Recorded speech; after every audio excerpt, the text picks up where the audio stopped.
சொந்த ஊரை விட்டுட்டு வெளியூர்லயோ வெளிநாட்டுலயோ போய் வேலை பார்க்குற ஆணோ பெண்ணோ யாரா இருந்தாலும் ஊருக்கு வந்துட்டு லீவு முடிச்சு திரும்பி வேலைக்கு கிளம்புறப்ப பேசாம சொந்த ஊர்லயே ஏதாச்சும் ஒரு வேலையை பார்த்துட்டு செட்டில் ஆயிடலாமான்னு நினைக்காத ஒரு ஆள் கூட இருக்குமா?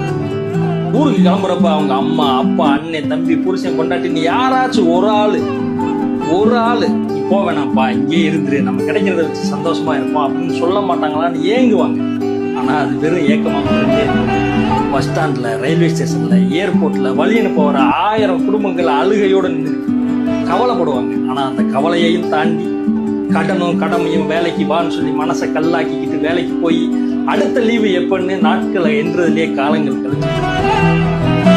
இனிமேலாச்சு யாராச்சும் உனக்கு தெரிஞ்சவங்க வெளியூர்லயோ வெளிநாட்டுலயோ வேலை பார்த்தாங்க அப்படின்னா உனக்கு என்னப்பா ஜாலியா இருக்குன்னு சொல்லாம நீ சந்தோஷமா இருக்கியான்னு கேட்டு அப்ப தெரியும் அவங்க பாவப்பட்ட ஜென்மம்.